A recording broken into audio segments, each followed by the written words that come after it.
Nice, way to go. Keep it going. Good job, guys. All right, Paul, I see you. All right, John, finish on. Coach Carl. Great job, guys.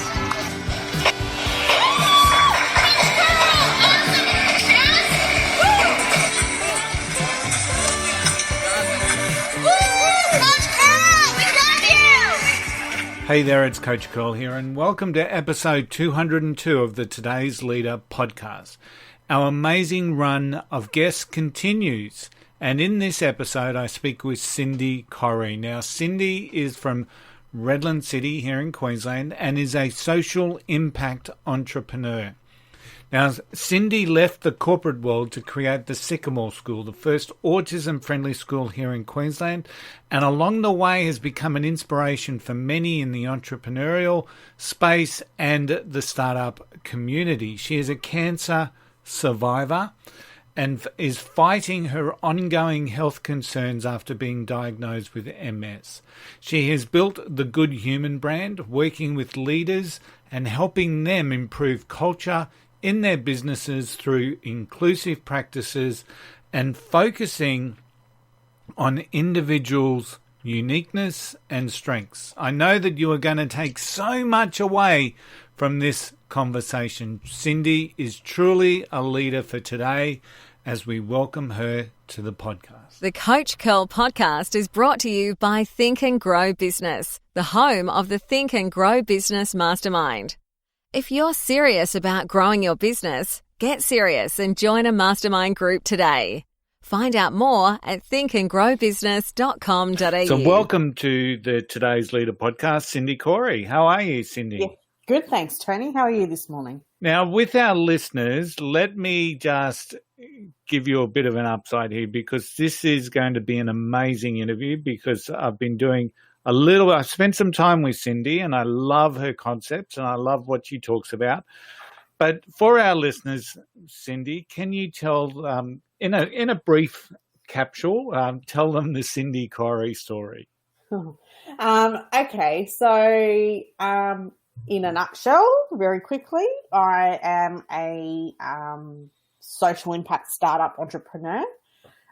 In that I'm the founder of the Sycamore School, which was Queensland's first full-time educational program for young people on the autism spectrum, which has now been around this is their fourth year. So it's been a bit of a journey, not just in being a startup entrepreneur and doing all of those initial, setups and founding a not-for-profit and bringing the community on board and then opening the school, but then, it still is a journey that you go through even after something's been established. So, you're there to make sure that, it's meeting the goals that you'd set for it as an organisation, and you're actually having that impact that you're looking for on that community. So that's kind of where it all started for me. And I am now a consultant in the inclusive culture space, supporting organisations basically to get the best out of the good humans that work there, and allowing those people to bring their whole selves to work so that the organisation can get the most out of their good humans with less time and less cost in the end. So Good Humans, inclusive culture, what compelled you to dive into that?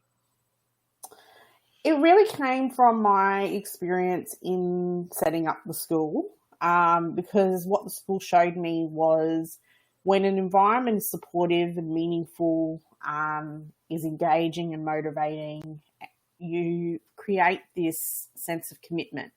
And it didn't matter whether the person had been a student at school since the beginning, or a student at school for a term, or a member of staff who had only been there as a relief staff, or a member of staff who's there long term, or even a visitor that I took on a tour.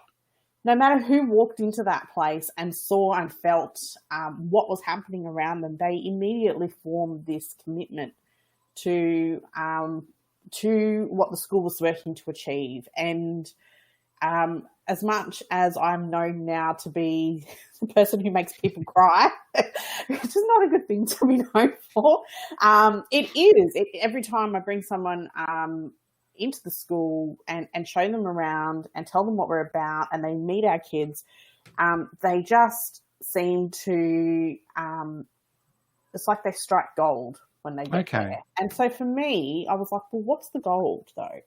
What is that? And so I started on a bit of a research journey in trying to understand inclusive environments.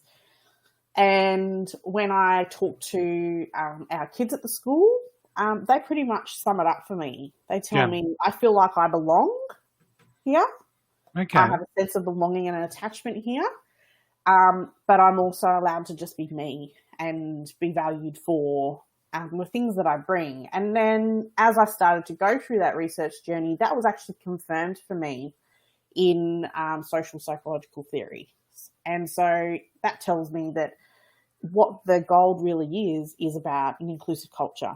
Yeah. And that is important, not just for people that we consider are from diverse groups, but it's important for everybody and their ability and capacity to be able to maintain that commitment in the long term to any organisation or any group of people. And to me, I think that's the difference that you bring into the conversation. So when we're talking inclusion and diversity, often our thoughts will turn into that, diversity of race, equal opportunity, all of that sort of language and conversation. Whereas what I find compelling around your good human story is that you're talking about everyone is unique. Everyone is different. Everyone has, their own traits, their own strengths, their own skill set. I'm introverted, believe it or not. And how do we bring introverted people into a culture? Yeah, exactly. So when you talk to business leaders and business owners, how do you work through, how do you navigate that shift in message? Because, you're going in, you're talking to someone. I work in the inclusion space. I'm all about good humans. Rightly or wrongly, they've got a perspective that they're going to start having someone talk about diversity and, quotas and what have you. So how do you navigate that conversation, Cindy? So the diversity piece is important and it forms a part of the inclusive culture story. Yeah. In that, we really need to ensure that people have that safety and that freedom around being supported and having the things that they identify with being respected. So, whether it's because you're from a linguistically different background or, it's a sexual preference thing or, whatever it might be, the way that you identify with groups needs to be respected, valued and supported with, specific strategies and things in the workplace to make being in the workplace successful for you. Absolutely important, but that's just one part of the equation, and that sort of helps that sense of belonging piece. Yeah. But the value and uniqueness piece is really about digging a bit deeper. It's not just about who we identify with and what we represent as a person. It's about what are the values, perspectives, experiences that we've had that shape the way that we react to our environments, that shape the way that we interact with other people, that shape the way that we make decisions, and that shape the way that we do our jobs. And so what's important for leaders to understand is, yes, you can tick the diversity box. Yes, someone's CV might just look like a shining light and their work might reflect that. But to enable you to get that engagement and that motivation and commitment in the long term, as a leader, if you want to talk CEO language, your ones and zeros are going to look fantastic because you're saving money on recruitment and turnover and training and development and all those things. But really it's about creating an impact, a feeling, an experience for the people who work with you every day and who pretty much give their lives to their work. And it enables them to do that in a holistic way that's responsible, that's respectful, but also helps you get the most out of your people. It really opens up a different world of resources to you as a leader that you probably didn't know you had. Yeah. And that sense of belonging, that engagement is actually part of that value proposition for attracting the right talent. So when you've got an engaged workforce and when you've got a team that have this sense of belonging, that attracts people to that organisation and potentially attracts them under the market rate or at market rate. You don't have to pay over the odds for someone because they want to be part of it. So, and when you don't necessarily, so talking about facts and figures for CEOs, when you don't necessarily have that sense of belonging or engagement piece, you actually have to pay more. You have to pay above the market to keep people in their roles because they're paying off internally poor culture, but this is what I get for it. So, and they're also encouraging a workforce who's in it for the money. Yeah. And not in it for the work or the contributions that they bring to meeting the organisational vision. And I think that's the link that's kind of, you know, if I think about the social impact world and I think about the corporate world, and both I've had experience in, it's that commitment to organisational purpose and vision that brings that deeper belonging in rather than someone who, I'm employed here, so I guess I feel like I belong. I have a job, I have a role here. I guess that feels like that's belonging, but belonging is much deeper and much more emotional than just having a job somewhere and contributing to a team. It's about not only your alignment with the vision for the organisation, but it's also the organisation working the other way and going, I want to include you in the things that help us shape and evolve through that vision and through those goals. So it's really important to know that it's a two-way street. And leaders have a really tricky job, I guess, in being able to balance that and make it work for the people they have with them. Yeah, and in many ways it comes down to an execution or an intentional execution of the culture piece. So I'm intrigued by when I interviewed Andre Phillip on today's Leader podcast, he talked about that no leader starts out with the concept of having a poor culture. Everyone believes that they'll create this poor culture, but where we let ourselves down is in the execution and the intention. So when you're working with your clients, Cindy, around this broader piece of good humans, inclusive strategy and culture, what are some of the things that you do to shape that actual application of the process? I think the really key thing is quite simple, and I'm all about keeping things really simple. Yeah. I think the key thing is just getting to know your people. So if you want to include people, you need to know who you're including, and you need to know more about them, more than what's written on their CV. So we'll look at strengths-based ways of being able to identify the unique things that people contribute to an organisation that they don't even probably realise they do.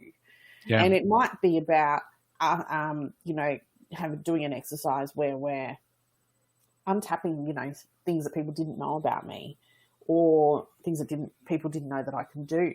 But it opens up this different perspective around the tools and the resources available in the groups of people that work there. Because all of a sudden, the person who's in the chess club on the weekend, well, can you imagine the types of cognitive skills that person might have that you probably didn't know, and they might just be an accountant sitting in the back of a law firm or something. So, it's about understanding those things and going, wow, that person might have a really different way and a different perspective of looking at things that require a lot of analysis. Let's bring them into our marketing data analysis and see what patterns and things they find in that space. So it's really about then, one, being inclusive and bringing that person into some decision-making that perhaps they've not been a part of before, and two, respecting the diversity that they bring and leveraging it so that you can actually get a deeper benefit from having that person in your workplace. So there's real practical strategies that you can implement and different ways of getting people to work together to be able to strike that balance between that sense of belonging and that respect for uniqueness. Yeah. And imagine if your boss came to you and said, hey, I know you're just an accountant sitting in the back, but I actually really want you to look over this strategy piece. Yeah. That empowerment and that sense of being included in the decision-making not only cements the commitment to the organisation now, but it cements a commitment to the organisation, the future of the organisation, because they're being involved in a future piece. So those types of exercises and those types of approaches are very powerful. And it's really incumbent on leaders to set the example about how they do that. And once that sort of starts to happen over time, we see that people will intrinsically start to ask other people who work around them that they would not have involved in the past and work in a different and more diverse and inclusive way. And another benefit that I see with what you've just talked about, Cindy, is that accountant, for want of having a look at, say, marketing analysis or marketing stats or reach, exposure, conversion, all those sorts of stats, when you're in the marketing piece yourself, you're probably going to have a bias to what you're looking for. You're trying to find something there that's going to support what it is that you've been doing. Whereas bringing that other person in from outside is providing a greater benefit from outside but inside the organisation, is going to create a different style of analysis and maybe a different style of looking at the data, and maybe a different benchmarking process. So there's benefits there that we're almost intentionally removing some of the biases that we may see within silos. So managing that would be challenging, I guess, because that's going to create potentially that us against them scenario. But I think that that's a benefit. And if you've got that culture where that's going to happen, just as, you know, maybe the marketing people are cross-pollinated into other areas, the operational aspects, you start to build a culture where that vision truly is a shared vision amongst the teams. Yeah, and I think it's, you know, there's a lot of foundational culture and organisational purpose development work that sort of has to happen. And it's a journey, and every organisation is on a different part of that journey. And the journey sometimes looks a little bit different for different organisations because they're as unique as the people in them. Yeah. And when you bring groups of people together, the dynamics and whatnot create a different environment, obviously. So, you know, it's not a one size fits all, but there are some key things that we try and strive towards, which is, one, if you're going to ask people to have a commitment to an organisational purpose or vision, we need to make sure you're articulating and communicating that well, so that people know what they're committed to. That's kind of the number one thing. And that's even sometimes a process for leaders to check in with themselves about, well, am I doing that? And do I have a really good understanding about where we're going? And maybe there's a deeper exercise that needs to happen in the leadership space before we actually start working through culture with people, so that we can make sure that we are clear on where we're at, where we're going, and how we're going to articulate and communicate that, and what do we expect from our people on the ground in the way that they demonstrate their commitment to that. And I often talk about values as a way of doing that. In using values as guided behaviours. So, you know, values can tell us, yes, that we're honest and we have integrity and, you know, all of the sort of things we hear about a lot. But what does that actually mean, and how does that actually play out as a behaviour? And can we hold ourselves accountable to that? And that helps us to have a set of expectations about the way that we interact with each other, the way that we interact with people outside of our organisation. But it also helps to cement that commitment to the vision as well, because we're all working together in a way that meets expectations. We know what we want from each other. We're sharing information about each other, and we're all working towards a common goal.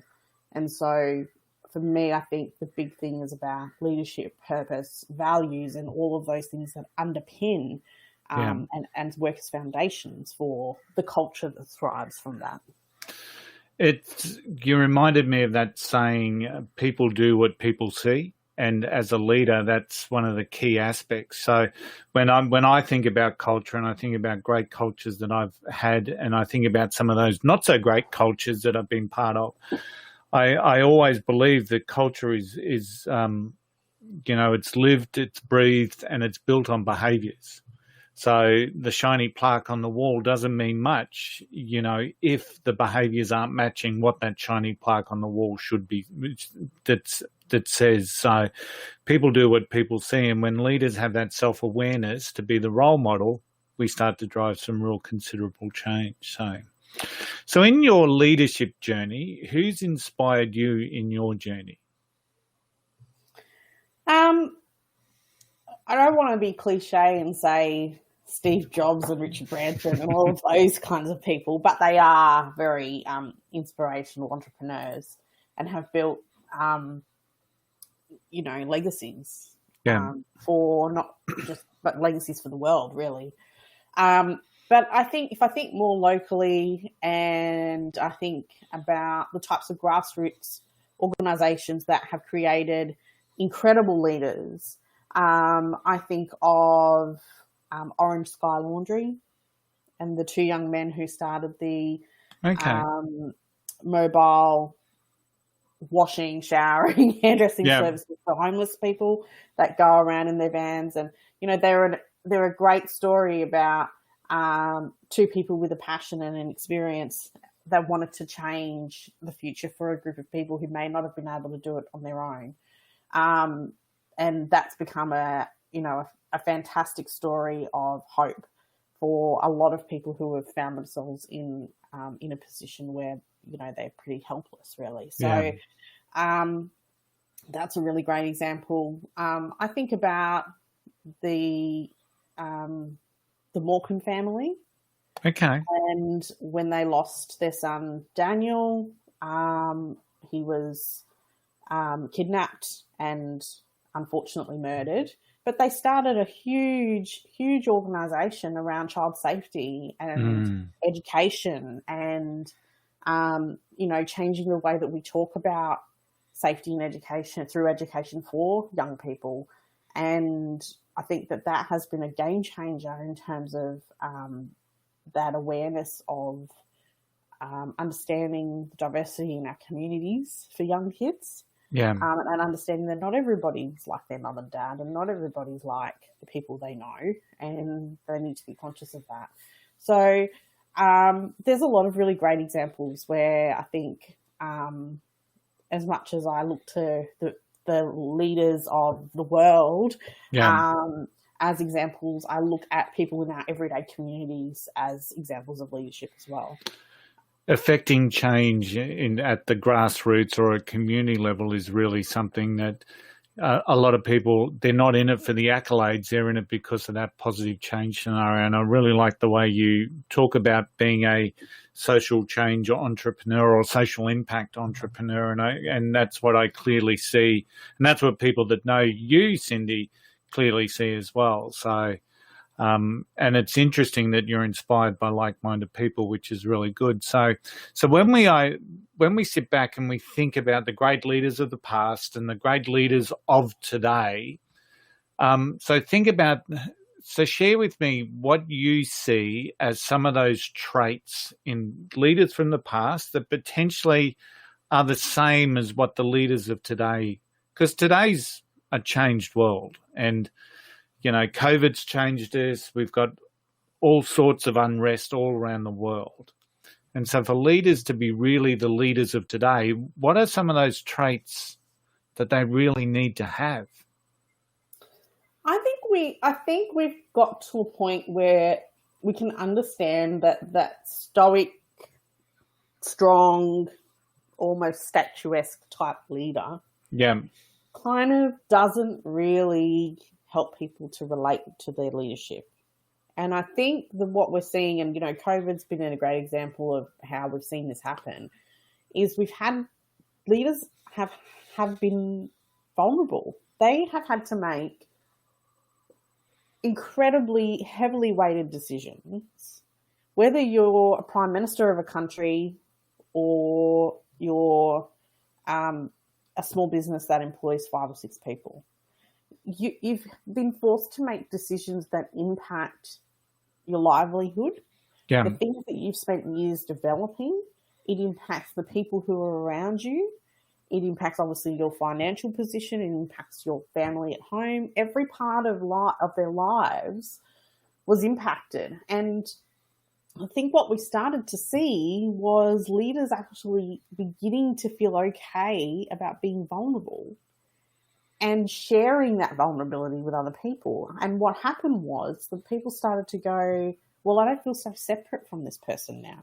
I don't feel like they're up there. They're kind of just going through what I'm going through. And because I can resonate with that, I'm fine with these decisions that are coming down. I'm fine with the changes and things that we have to go through. And we can stick through that adversity together and be stronger through it because I have some way of relating to that leader's experience.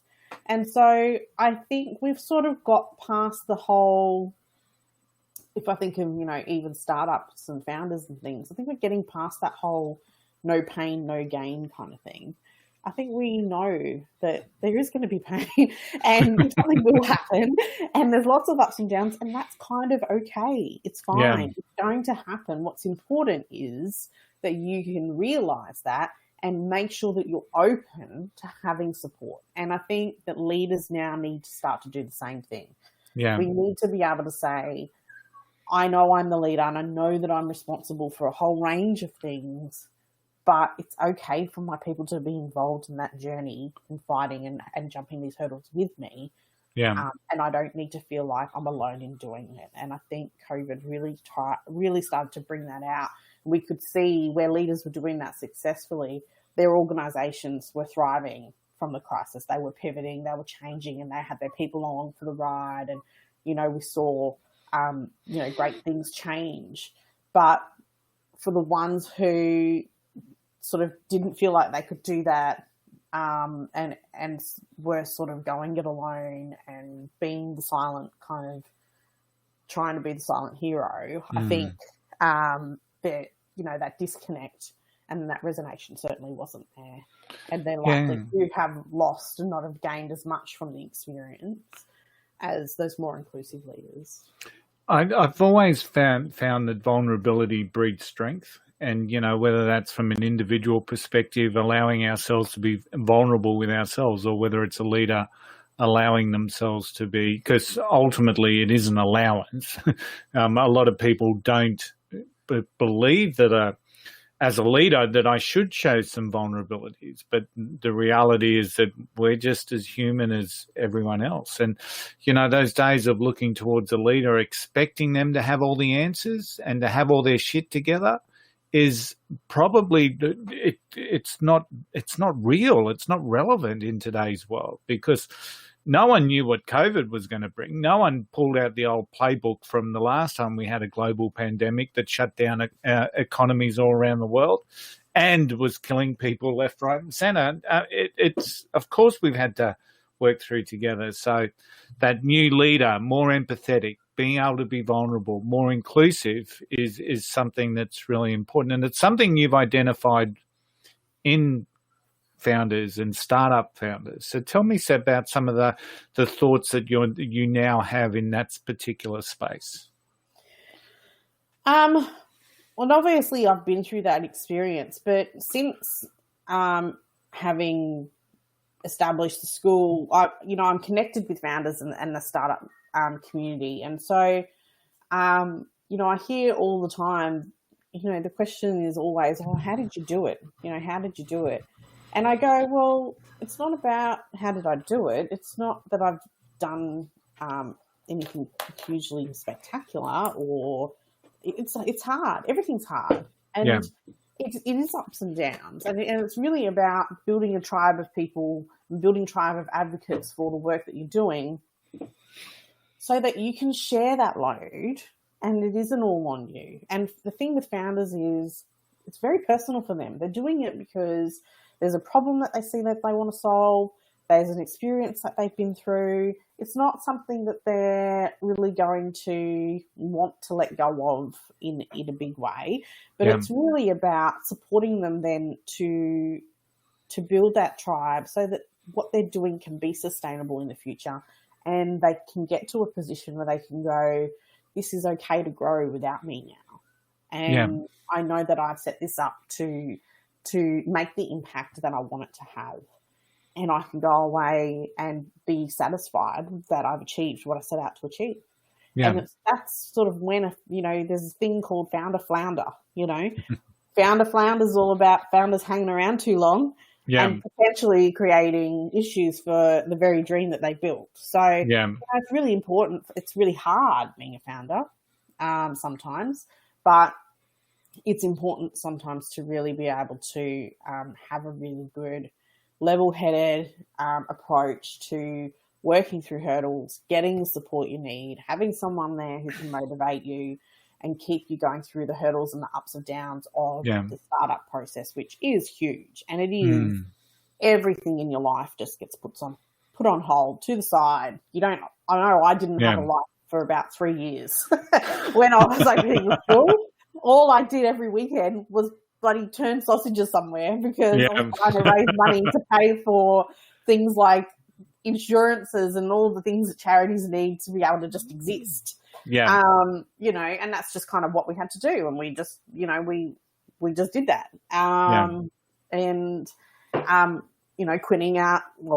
Quit my corporate job and, just really gave all my time and all my energy to bringing this thing to fruition. And it, was a huge strain on my career, obviously. It was a strain on our family life. It was, I had a son, I'll still have a son on the autism spectrum as well in the middle of it all. But here I was trying to do this for him, but also for, the thousands of kids that really need support. And so it was a huge weight on me for a long time. And I don't think that people really appreciate just the taxing emotional experience that founders go through. Because they are the ones who give everything up to do it.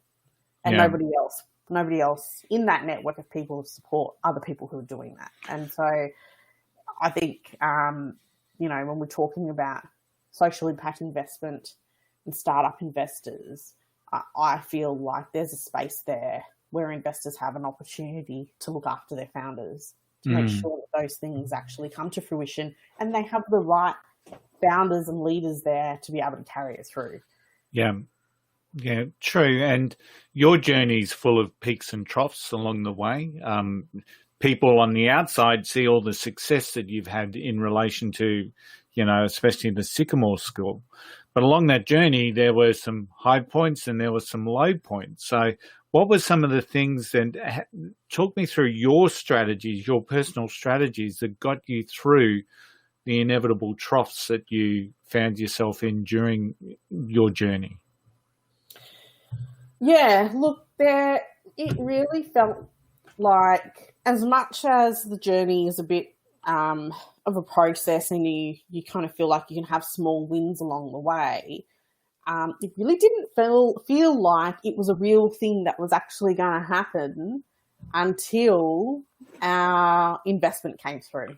Okay. And until the dollars were in the bank, and we knew, and we'd had a lease signed for our school building and, all of those real tangible things, it kind of just didn't even feel like it was anything other than a concept until those things started to actually happen. But it took a good 3 years for those things to happen. And so there was all this work that was going on underneath, including developing myself, that needed to happen before the real stuff actually happened. And all the community saw was the real stuff. Yeah.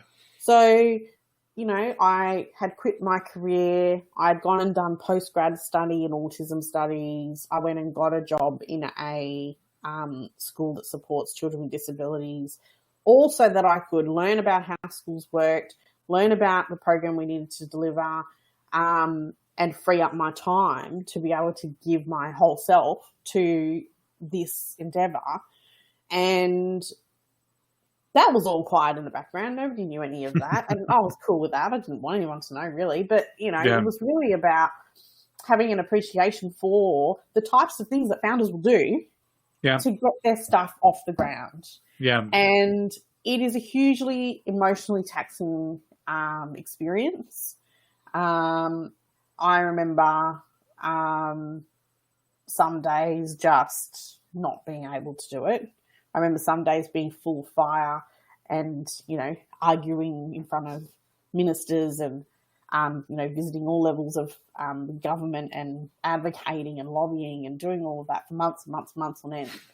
And it was exhausting. Yeah, I get exhausted hearing those stories of you working with all levels of government. So Yeah, I can just imagine. Yeah, I can just imagine what it was like being there. So yeah, and when you've been doing that for a long time, and then your weekends are spent turning sausages, and then all your weekends are spent, holding community forums to understand experiences of other families. It's just 24/7. It is exhausting. yeah, It's exhausting. And you've still got a family life to look after. You've still got what was left of my career to look after.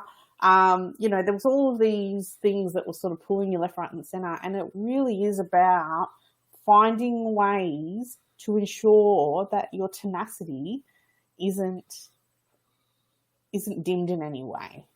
yeah, There's got to be something that keeps you going. There's got to be a constant that continues to pull you through. For me, obviously it was my son, but for other people, there's got to be some sort of skin in the game to keep you committed and to keep you motivated to continue working through those hurdles. You will still need someone to pull you through. You'll still need someone to pick up the phone and go, oh my God, this brick wall has come up and I really just don't think we're going to get there now because this has happened. You need to help you go, take a break, come back tomorrow, let's think about, have a brainstorming session, look at the opportunities. And sometimes it just takes a while before you can even see past all the dust that's just flying up in the air. But you need that support. And I wish I had that. And I think that founders are very protective about what they want to do and what they want to achieve. They don't want to let people in for fear of people stealing ideas and all of that sort of stuff. And I think that we've got to have a way of being able to support founders in a safe way and a respectful way for all of the things that they're going through. And I guess one of the things that we see with founders or startup ideas is that the stats indicates that the vast majority fail as opposed to succeed. So tell me about your relationship that you have with failure or the fear of failure. Oh, look, the big thing for me was I was going out into the community and a community of people who were very vulnerable, whose children didn't have access to education, were disengaged from going to school completely. For families who had to give up their careers and their jobs because their children couldn't go to school anymore. Yeah. And the impact that had, the ripple effect that has on a family and the family network is huge. So there were people who had experiences like that who were looking to me as like this beacon of hope because she's going to have a solution for everyone. And that pressure was huge. Yeah, I can imagine. Huge. And I really felt like, oh my God, if this doesn't come off, it is going to be the end of me. Because I felt like I was going to carry that guilt for a very long time. Yeah. Because we're talking about the impact on a child's life, on their parents' lives. We're talking about the impact on their future lives. And so for me, it was this huge weight that I carried through the whole journey, really. And I was so scared to fail. I look back now and I absolutely think there are some things I could have done better, for sure. Yeah. Absolutely. But the biggest thing for me was being accountable to that community. And it's still really important for me. I still want that school to kick goals because I don't want to let people down.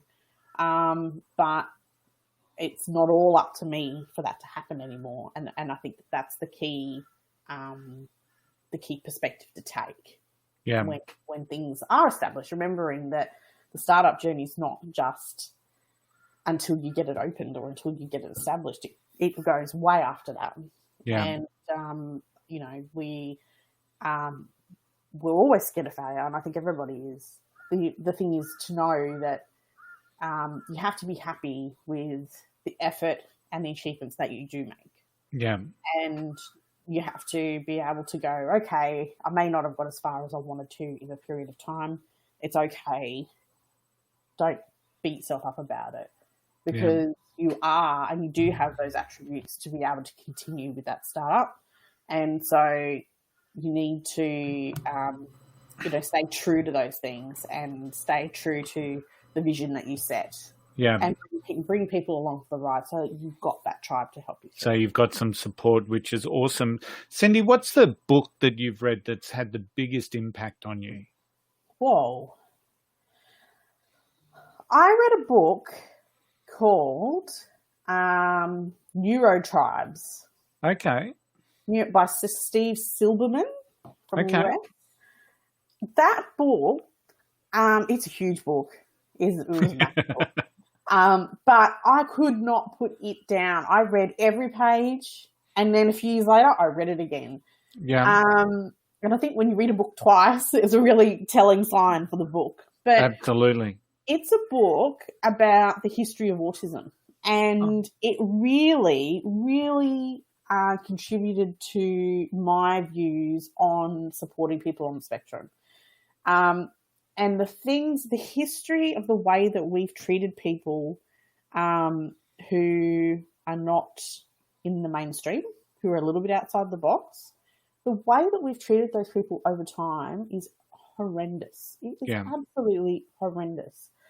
But what the book really demonstrated for me was, as much as it was a hard thing to read, it's really shown me how far we've come. Yeah. And how much has changed.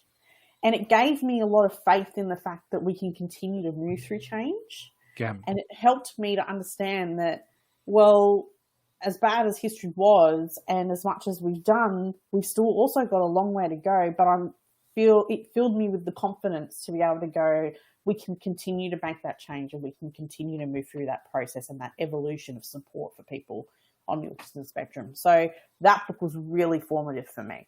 Yeah. And I suppose that message is not just, it's a fantastic message in your expertise area and people on the spectrum. And I guess listening to you once again, I'm thinking about all those people that would have been fueled by emotion based on the past horrendous atrocities that occurred, and then looking to get some justice done for whatever that happened. And it's the other side of the coin. People say, well, that was horrendous. We've learned from that. We continue to grow. We continue to build. We continue to put steps in place. And I think part of that message that you've just delivered is for a lot of people around the world today, because, unfortunately, we can't change history, as we know, but we can look back and say, shit, that was pretty ordinary, what we did there. So we need to say, we will never let that happen again. So what are the things that we need to do to have a functioning society, have people treated with respect, have an empathy from, each and every one of us on each and every one of us. So, because we're all living our own stories. No one knows what I'm going through right now, apart from me. Yeah. And no one knows what you're going through, yet we're all expected to be put into some little boxes. So what are you reading at the moment? If that one's made great impact. I'm writing a thesis, so I read research. Sorry, it's not much more entertaining than that. I read a lot of research. And it's academic research. Academic, which is, it's not good at 10 o'clock at night. But, no, I can imagine. That's how we roll. So, Cindy, what's the future hold for you? What does the vision look like? The vision is really about creating positive experiences for everybody.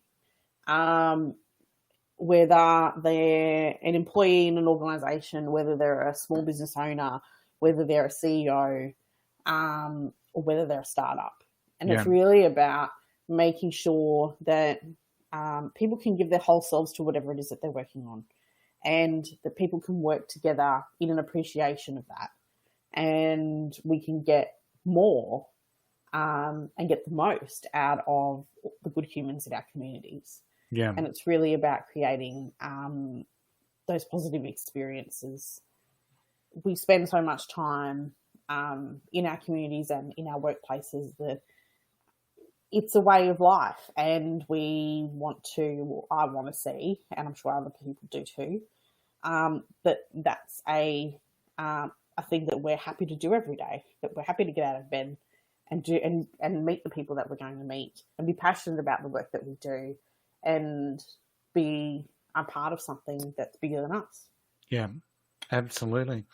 Cindy, if there's people out there that are wanting to connect with you and learn more about how you work with good humans or businesses to create teams of good humans, how can they connect? How can they contact you?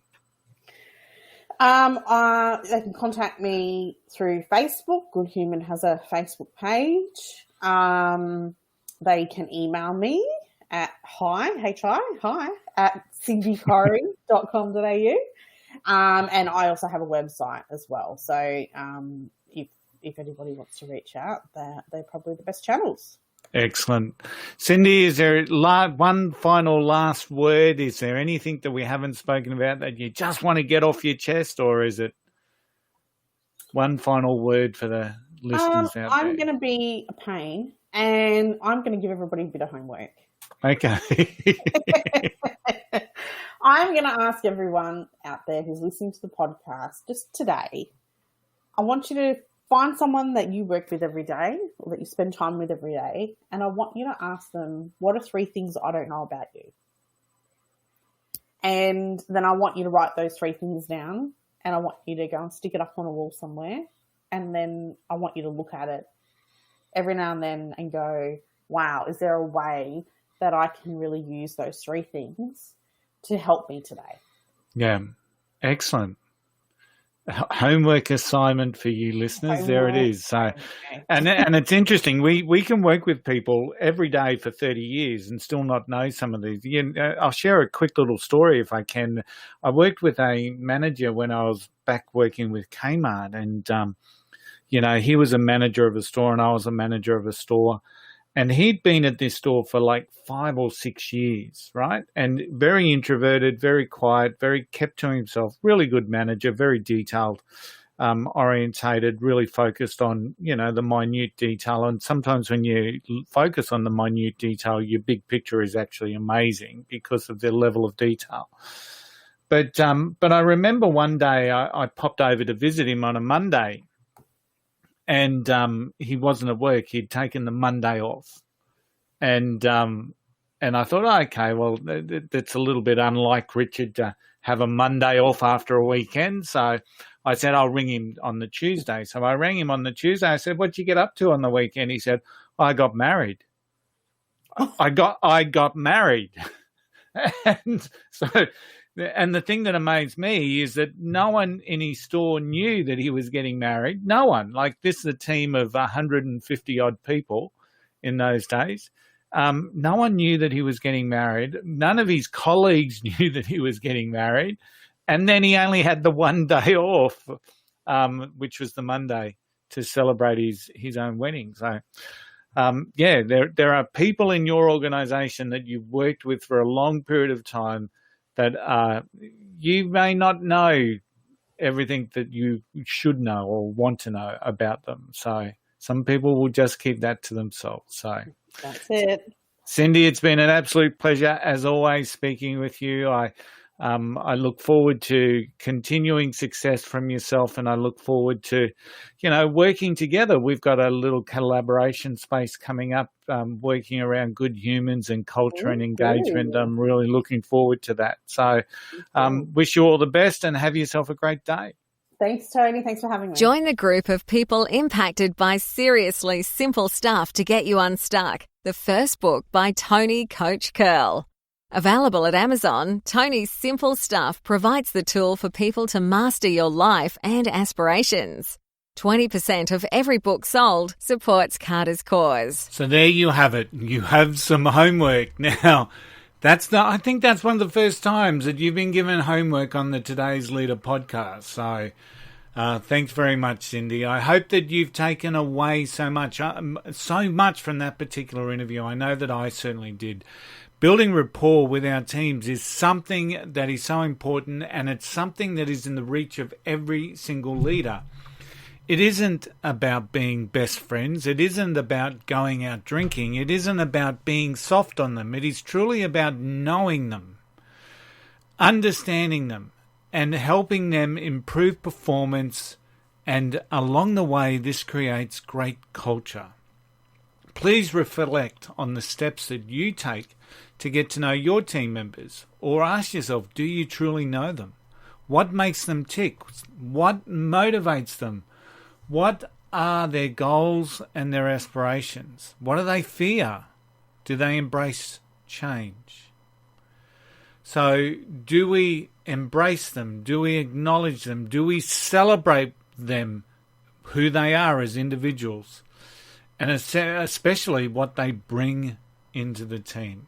There was so much talk in relation to individual strengths and leaders today, and I just really want to thank Cindy for her contribution to the Today's Leader podcast. And Cindy does have a website. If you want to make contact with her, it's cindycorrie.com.au, and that will be posted in the show notes.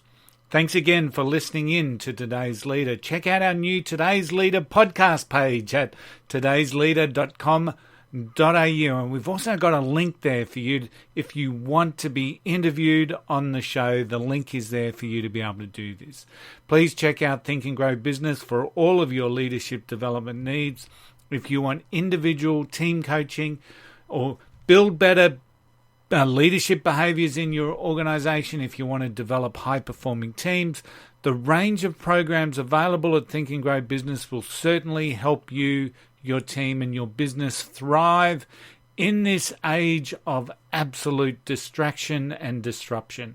Book your free 30-minute discovery call at thinkandgrowbusiness.com.au. Wherever you are standing stronger, braver, and wiser.